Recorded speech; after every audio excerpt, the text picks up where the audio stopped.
Hello, my fellow comic book collectors. This is Wednesday, and I have a really great list of questions. It's a lot of questions this week. 2 pages worth of questions, and let's get into them. So, when I do these Q&A videos, I always give a shout out to every channel that is mentioned, and it's my way of helping the community grow. Hopefully, people watching my videos can check out these other channels. And if you want to get your channel promoted, and just ask me a question in the comments below. So without that question, I wouldn't have anything to talk about. So I really appreciate the questions, and I really hope that you enjoy my answers. So the very first question is actually one that has been going on for 2 weeks now. This is the second part of this multi-part question. And it's from Rocket Fighter 8.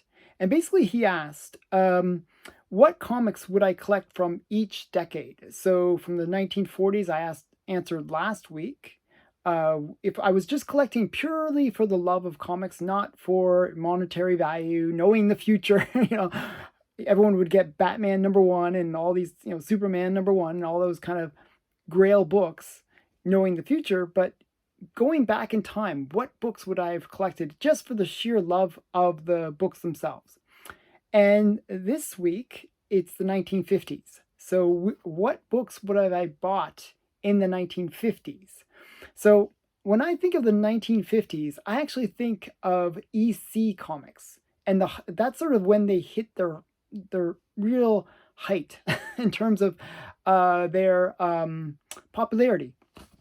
So with that being said, the titles I would have collected probably mostly EC titles. But there is one exception to that, and it's this one, which is really a reprint of older comics, and it's Terrors of the Jungle. But the thing that would have caught my eye if I was a kid back in the 50s is the L.B. Cole art. This crazy, very eye-catching art would have caught my eye, and I would have picked it up. So even today, I buy a lot of comics, not because I think the comics are great or anything like that, but because of the covers. The covers draw my eye, and I just love the covers. I almost collect them for the cover art itself. So I can think of a lot of titles like that where I just purely love the cover. I'll never read the comic, but it doesn't matter because I just really love the covers. And this is a good example of that. These are reprints. I don't generally like reprints. I've kind of have this adversity to reprints, but because the covers are so great, I would have picked them up just because of that element alone. I just love L.B. Cole art. It's just very, very striking, and I would have picked it up for that reason. So I would have collected Terrors of the Jungle. And there was other titles that L.B. Cole did in the 50s that I would have picked up just because I like the art style. But going back into what I was originally saying, EC would have been where I would have gone. They had the most crazy titles. They had they had the coolest things going on, and I like science fiction. I'm my background in university, I was a physics major, so I am kind of into whole science thing. And the 50s really were about alien invasions. If you know anything about your history about the 50s, they really believed it was sort of the atomic era, where there was this whole idea that atomic energy would mutate things and create crazy creatures, and there would be aliens coming from space and like all this kind of stuff. So a really good title that kind of encapsulates that whole idea is Weird Science. And this is one of the ones I've shown this book many times because I love this book. I think it's really great. And again, it would have been a cover buy too. I would have just said, "Oh wow, what a great cover!" It's a Wally Wood cover, and it's just a really, really great comic. And it's got that science fiction element. It has a bit of horror element. It has like just so much going for it. And the stories were kind of these. I like these sort of short, like kind of Tales of the Crypt kind of stories. I would have picked up Tales of the Crypt too. That would have been my 50s buy. But Weird Science definitely would have been one. And another one that I would have picked up, and I would have been it would have been sort of a guilty pleasure, would have been Shock Suspense Stories, another EC title. So the reason EC did so well is they had really great covers, and it has this kind of really almost a little bit taboo. It's almost like the Ku Klux Klan kind of like cover, and just like this woman, and I'm not sure if she's like she's in bondage. She's it would have been kind of a guilty pleasure, especially if I was a kid trying to buy this. So I would have liked this. I would have been like, wow, that's really cool. It's like all these hooded figures in the background. It's just like so many cool things. It's usually the cover that gets me when I buy any comic. And I probably would have loved the EC covers. Another series I would have liked is like Black Magic, or there was a bunch of series within the 50s that horror, when pre-code horror was kind of in its stride, that I would have probably picked up just because the crazy covers, just the amazing covers would have just caught me, witches' tales and stuff like that. So those would have been my choices from the 50s. Next week, I will do the 1960s, so that'll be a much different flavor. So, okay, so that's my answer to the very first question from Rocket Fighter 8. Now, Black Box Silver and Bronze asked, you often mention that you talk down sellers and get better deals. Could you elaborate on that? Are you talking about using the best offer feature on eBay, or are you actually verbally talking with sellers? Well, it's a little bit of everything, actually. So when I go to eBay, what I'll do is I will try to find the best offer ones where it has that best offer, and I'll go in with a really lowball offer. Usually what I'll do is I'll check the fair market value, and pretty much everything on eBay is way above fair market value. So already they're asking too much. So I try to get them closer to that fair market value, if not below that fair market value, so I can get a good price on it. But what I'll do is I'll go a little bit below fair market value when I give my first offer. And most often or not, it'll automatically reject that offer. So then what I'll do is I'll come in with a fair market value offer if it keeps on rejecting below fair market, and I'll say, hey, I'll put a note saying, hey, look, this is what GPA or Go Collect says is the fair market value. Be reasonable, and just I'm not asking for more than fair market. I'm asking for fair market, and I try to give them that explanation. And usually they'll concede that they'll give the fair market value. Another thing that I'll do is, even if they don't have or best offer, what I'll do is I'll contact the seller and say, hey, look, I'm really interested in this book, but it's a bit overpriced. And, I kind of was hoping to get it for this price. Would you be willing to go that price? And I just recently got a deal where I picked up Klaus, the complete collection of Klaus. The guy wanted originally $35 for the complete collection. I did that contact the seller thing. I said, would you go 25 shipped? I always ask for a little bit extra. So I actually got it 25 shipped. So took $10 off the price and also got free shipping. So, these are the kind of things I always ask for as much as I can, and, see where the chips may be. Usually what I find is, always, and with negotiating, like when I do this with most people that I buy from, I will either give a really low ball answer in terms of the price that I want to give, or I'll ask them what their price is. So if the book is like $1,000, some big number like that, and I say, well, okay, I'll give you 500, which is basically half, right? And generally what they'll say is, well, would you go 750? So I already saved, because they're trying to meet me in the middle, right? And then what I'll do is then I'll meet them again in another middle. So I'll say, okay, 750 is still a bit much. Would you go 625? So then I brought them closer to my original price, and usually it feels like they're still meeting me in the middle. So I'll do these kind of tactics in order to try to get the best price. My goal is like I want to get as many comics as I can, and my budget doesn't really allow for that because I have really a lot of comics that I want to buy. So I really do have to negotiate on every single comic, to get the best deal. And maybe it's annoying that I do that, but I really do try to save money. And it's not that I'm like trying to do this because I want to then flip the book and sell it to somebody else. It's because I really do want to buy as many books as possible, and my budget doesn't always allow that. So I'm trying to get the best price so that I can buy more books, use the money elsewhere. So those are some of my strategies that I use, and I hope that helps. The Great Satan, I love this name. It's just such a funny name, The Great Satan. He asks, the World's Fair comic that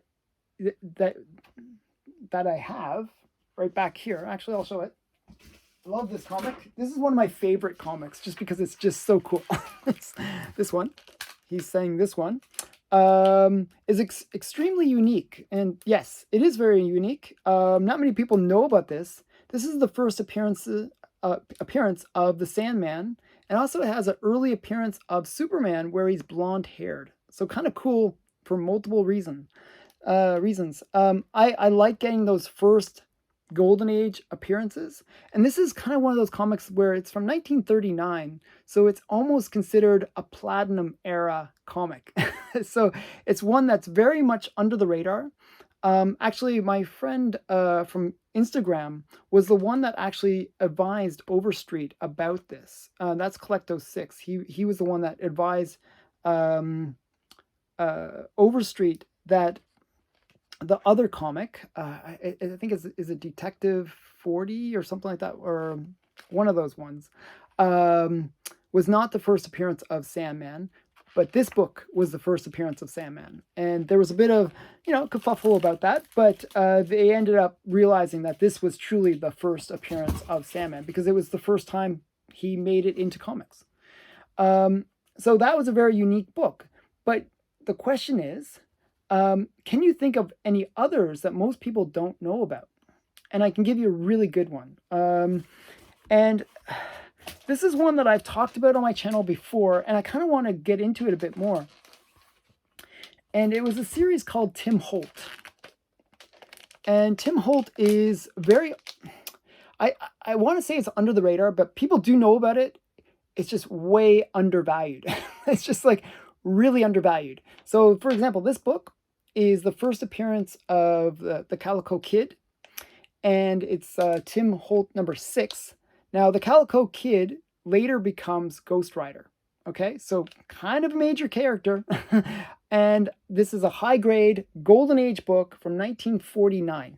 Okay, now normally, if you think of modern characters like Miles Morales or I don't know, Gwen Stacy, or or Gwen Poole, I should say, or Amadeus Cho, these kind of modern characters that are kind of popular, semi-popular, not even super popular, actually, like Miss Marvel is another one, where there's a lot of hype around it.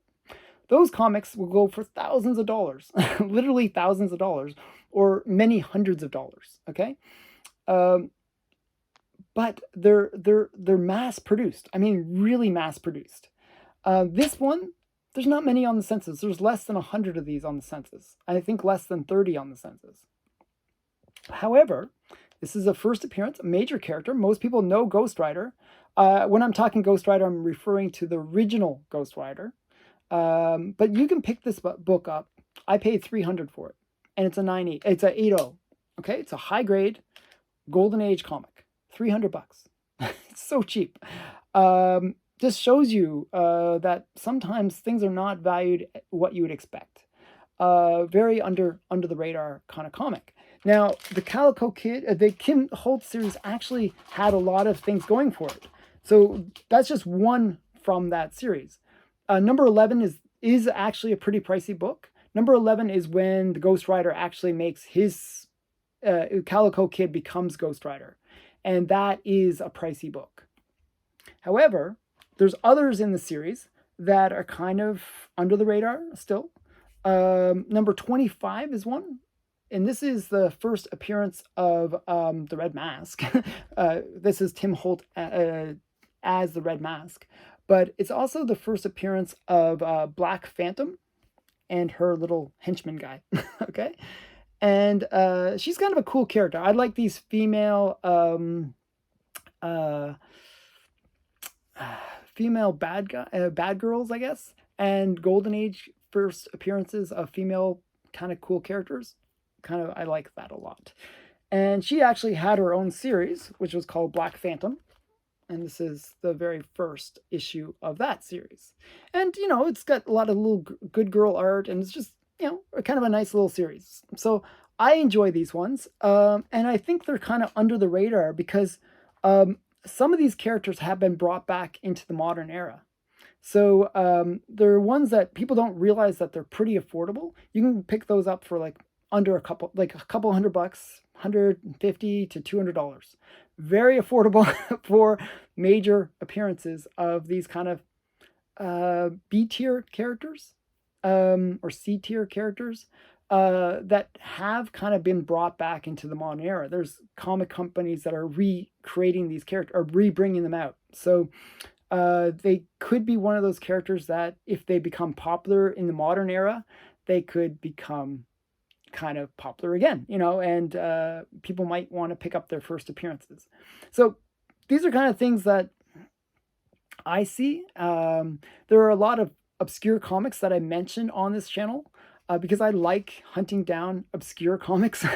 So I just recommend, as a general statement, watch my unboxing videos, see what comics I'm buying, because I buy a lot of really obscure ones. And sometimes I'll buy things maybe a year or two in advance, and then all of a sudden that comic becomes hot. I think of so many comics that I bought, and they just went up crazy prices afterwards. One that I bought like a while ago was Earthworm Jim. Okay, I remember that video game, and I bought it because I remember the video game and I thought it was kind of cool. And now that comic is super hot, and it's gone up 10 times what I paid. And it's because there's a series that's going to be made about it. So I do make videos about obscure comics, especially from the Golden Age. And I think, if you just watch my unboxing videos, go back and take a look at some of my older unboxing videos, and you can see some of the things that I picked up. Okay, so those are some, at least I showed some, some on this video as well. Okay, Brian Brian Combe, sorry. Is there a platform that you prefer when shopping or bidding on comics? It seems that you use several. Is there a reason why you like one over the other? What are the pluses and minuses? Okay. So generally the two major platforms that I buy from would be eBay and Heritage. Those are the two biggest ones. Now I'll give the reasoning behind why I like those two. eBay has the greatest selection. So it's purely a selection reason. It's like generally you'll find things on eBay, and if you don't find it, sometimes you'll find it on Heritage. So it's sort of like, if it's not on eBay, it's probably on Heritage. Like, because it's, when you get into the Golden Age, the more obscure titles are generally on Heritage, and you just have to wait for them to basically show up. For example, the one I just showed earlier, the New York World's Fair, well, I bought that from eBay. So as I said, there's a pretty good selection, even of some really rare titles. So generally I like that one. That's the plus of why I like eBay. Now the minus for why I buy things off eBay is a couple things. One, they immediately add shipping and all these extra charges that can be really pricey. So especially shipping to Canada. Now that I've been using Stackery, I've been able to reduce a lot of those costs. I've actually reduced my shipping costs by almost 80%. So just like completely a huge savings for me when I was, doing this kind of thing. So Yeah, so that's one of the minuses. Another minus from eBay is the fact that generally the sellers are overpricing their books. And that happens a lot where I see the prices are really like usually 20 to 30% above fair market value. And that's a major minus in my opinion. That's why I'll do things where I'll generally negotiate very heavily with them and try to get the prices down. Okay, so that's eBay. Now, Heritage, uh, I actually find some similar problems. Heritage is great for finding these golden age books. However, there is that thrill of the auction. And whenever you have the thrill of the auction, you'll have this situation where it just takes two people and they can bid that comic right up, just like crazy price. I've actually seen it where there's buy it nows on eBay that are cheaper than the auction price that goes up. That people have just bid it up so much that they've gone above what the fair market or even the where you could buy it anywhere else from. They just bid it up, and I see that a lot on Heritage. However, there are if you are smart about heritage, and this is what I try to do. So what I do is I research I'll usually on a Wednesday or Thursday I'll go into heritage because the auctions happen Sunday, Monday, so they're like a 2-day auction. So what I'll do is on a Wednesday, Thursday, I will go in and pick all the books from the auction that's coming up, and I'll create my saved list, okay, of all the comics that I might be interested in if the price is right.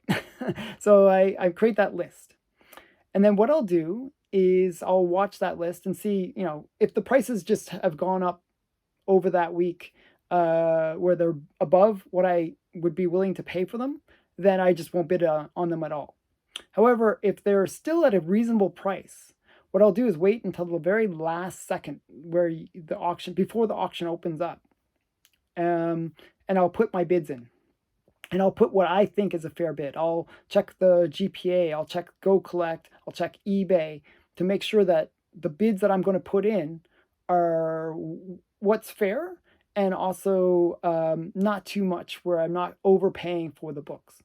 So what I'll do is I'll come up with all that and then I will bid, okay?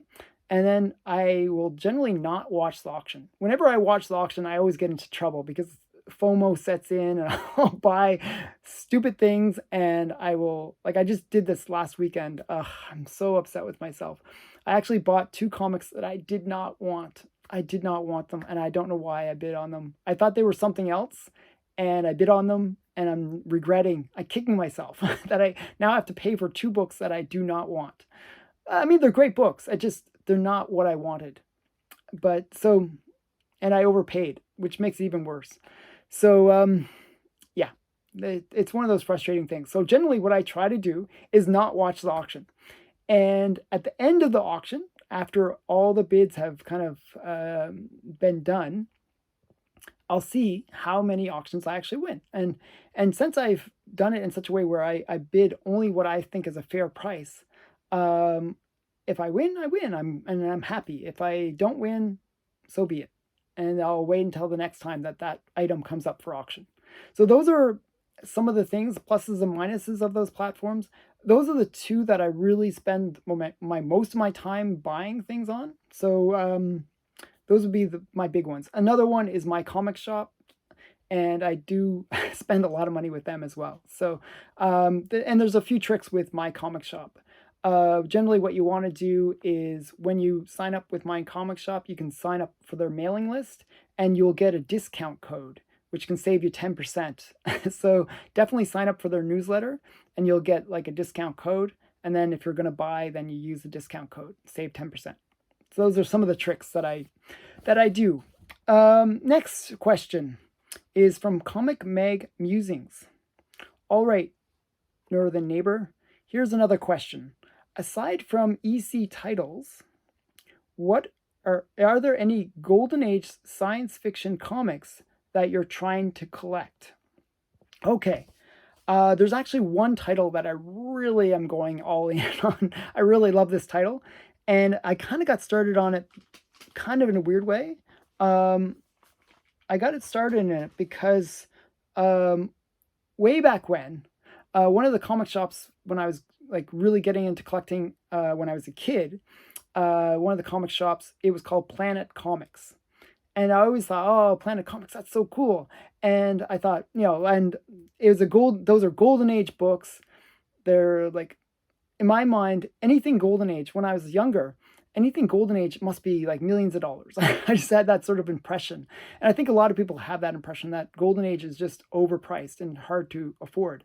There's a lot of affordable books in the Golden Age, and people don't realize. However, Planet Comics, maybe not one of them. It's a generally pretty pricey book. And here's the one that got me in to getting into Planet Comics. This is Planet Comics number 53. I picked it up mainly because it is in the SOTI collection. It is, and it's got some really kind of cool things. If I can show, it's got the girl in red. It's always the girl in red, and she's in bondage. I believe it's a Doolin cover. I'm pretty sure it's Doolin. It doesn't say, but I'm pretty sure it's a Doolin cover. And it's got girls on bondages on these like spires in the background. It's just I think it's a really great cover. And it's also mentioned in The Seduction of the Innocent. So that was one that I got. But I got a bunch more. I really like Planet Comics. And another reason I got into it was because of Lily Renee. I really like her artwork. And this is one of my favorite. This is actually my favorite cover from Planet Comics. You got this kind of queen spider lady, with the crazy horn on her head and like the spider web in the background with all these people stuck in it. You got the people in the bubble. I really like these Planet Comics. These are really cool. So that was number 39. And this is another Lily Renee. So Lily Renee sort of made her her career inside of Planet Comics. So Planet Comics number 49. It's just this great mermaid cover. I think that's really cool. And then we got another one, number 46. Just another kind of Amazon woman kind of one. Guy's in bondage this time. And it's the woman, this Amazon-y kind of woman rescuing him. I think it's kind of cool. And this is another really one I really like. This is Planet Comics. And it's just like a Medusa one. I'm not sure if you can really see it. It doesn't really show up very well on the video, but this is Planet Comics 41, and it's just really great. It's a bondage cover. Girl's hair's all pinned down. I really like it. And there are other ones. I'm going to show kind of in a weird way. This will make sense, though. This is Out of the World. This is not Golden Age. This is a Bruce Timm cover, and I really liked it. So I always liked this Bruce Timm cover. It's a really great cover, but it is actually paying homage to an earlier science fiction comic from the Golden Age, and I'll show you that one.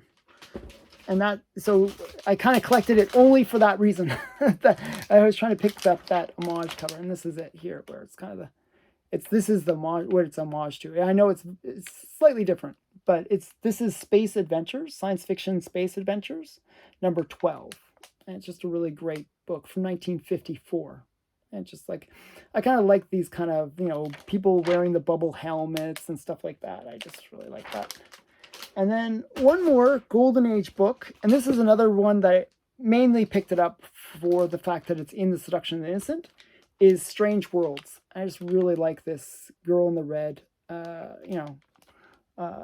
good girl art kind of style cover. She's like blasting the alien with her gun, but she's also like gonna, she's all pinned down and like tangled up in the tentacles and stuff. I think it's just a really great cover. And that's another one from Seduction of the Innocent. So Seduction of the Innocent, in collecting all the books from it, really was educational in terms of finding out all these kind of obscure titles and different books from the Golden Age. I really enjoy collecting the Seduction of the Innocent books. I recommend, as a collector, that you collect the Seduction of the Innocent books, only because it's a really great introduction to so many of the titles from the Golden Age, and maybe the ones that were the most taboo and most interesting from the Golden Age. So I kind of really like the Seduction of the Innocent collection. It was not intended for that. Obviously, the Seduction of the Innocent was designed to discourage people from buying those books. Well, those are the ones that are the coolest books. So that's why I enjoy it so much. I use it as a guide for what books to buy. So a little bit weird. Okay, so the next question is from Night Tiger Comics. And Night Tiger is a great guy. I actually was on his channel once. And I hope to do another collab with him in the future. Alan, do you use any type of program or app to catalog your collection? Okay, so I looked into a bunch of apps. I looked into Cover Price and I tried using their thing. I had a little bit of issues with it. Then I started using Go Collect. So right now I'm cataloging my collection through Go Collect. It's a little bit of a slow process, so I'm doing it very, very slowly. Not as fast as I really need to because I'm buying more than I'm actually cataloging, so I'm getting way behind on it. But I use Go Collect. And one of the things that I like about Go Collect is you can type in the barcode, like the little barcode number, and they will tell you, they actually will have the CGC notes, and you can, or CBCS notes or PGX notes, and they will give you all the information and it'll be automatically filled out for you. And then you can just save that, and then you have that book saved in your collection. You can also organize your collection by, and create lists and stuff. One of the things that I don't like about Go Collect is right now it's a little bit buggy. It's really buggy. It doesn't have the accurate census data right now. And the other issue is that you once you create a whole bunch of lists, like I've created like Silver Age, Golden Age, SOTI, all these different lists within Go Collect. It'd be really nice to have something where it basically says, okay, how much is all my collection worth, or how much is the fair market value for my collection? Like that would be kind of useful. It only does it per list. So you have to go in and click and find out what each list is worth or which each book is worth. It's little clunky in terms of the way that they do it. I'm hoping that they will improve their system. I'm not super happy with their recent update.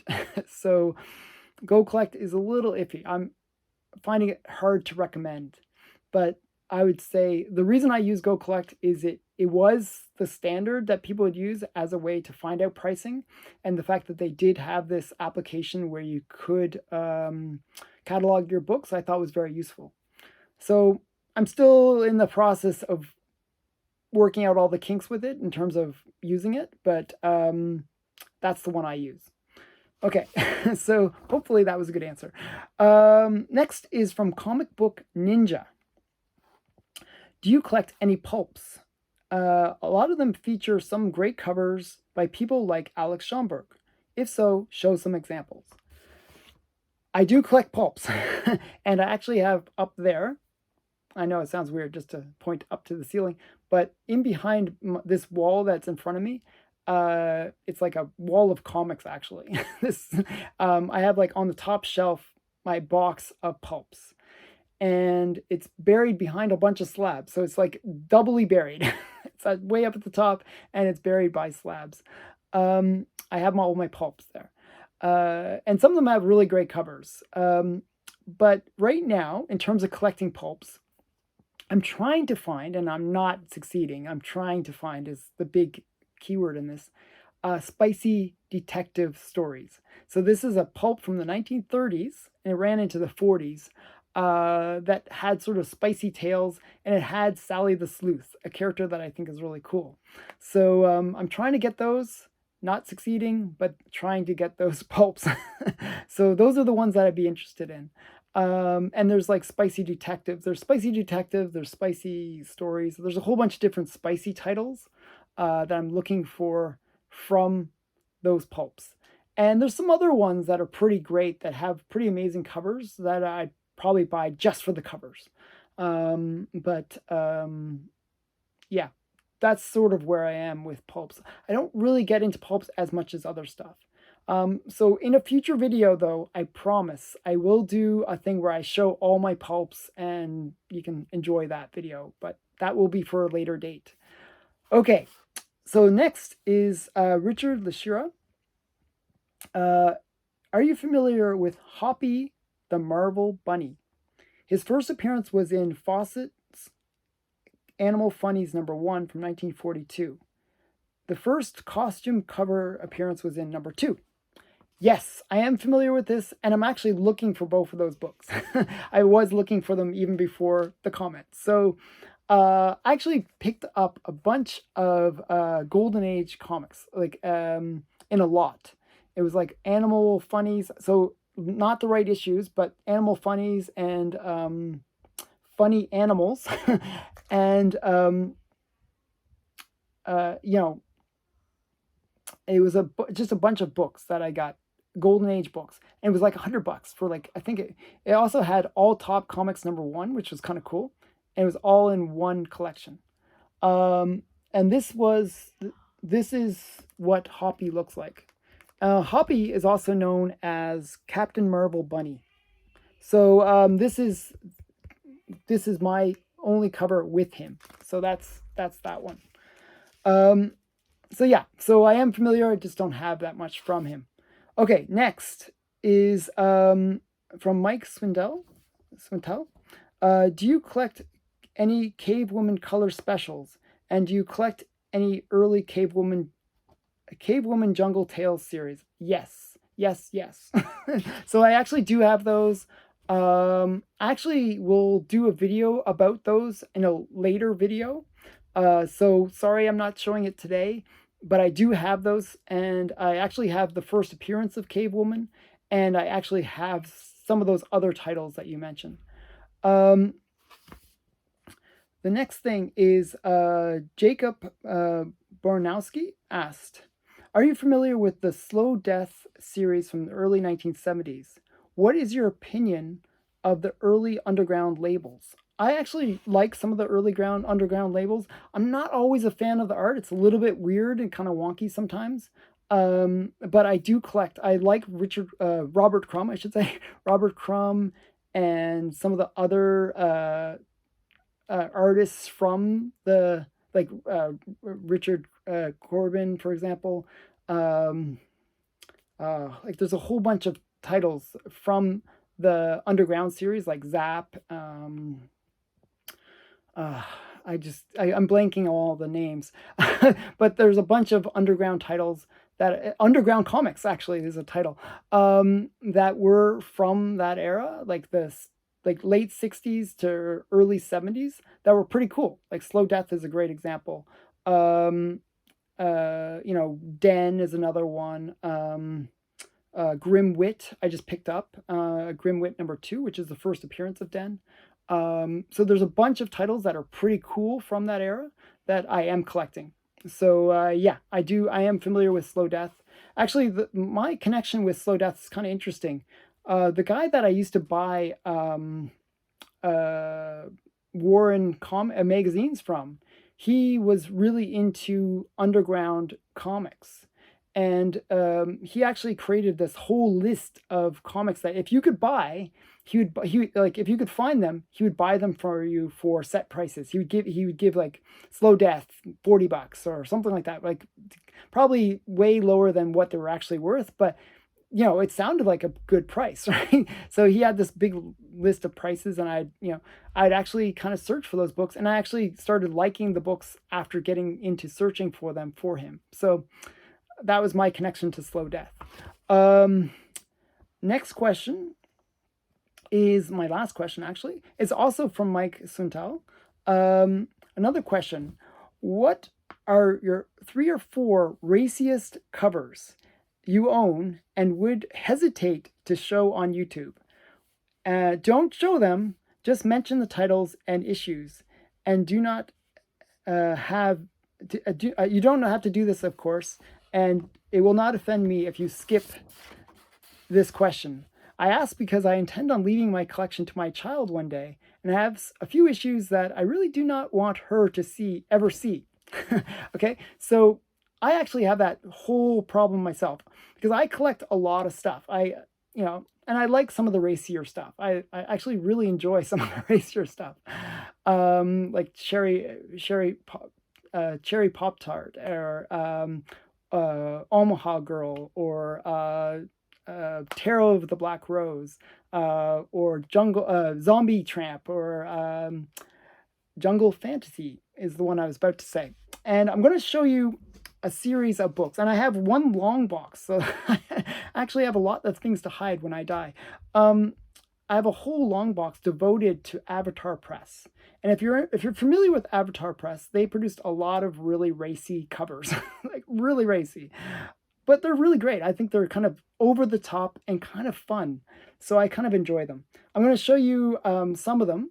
And if you look up these titles, you can find better ones that I just couldn't censor enough. So I just couldn't find a way to censor them. But I have the complete collections. One title is Lookers. And see, I had to really censor this. So this is Christian Xavier is the art. No, actually, this is not Christian Xavier. This is Raul. Yeah, so Raul. I actually did a video where I talk about his artwork. So this is Raul's artwork, and Carathas, I think is the way you pronounce his name. And it's just a really great cover. Like kind of, I like this kind of sexy spy kind of cover. That's one.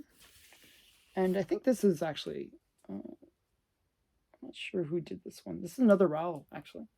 So this is Jungle Fantasies. And if you check Jungle Fantasies, lots of really racy covers.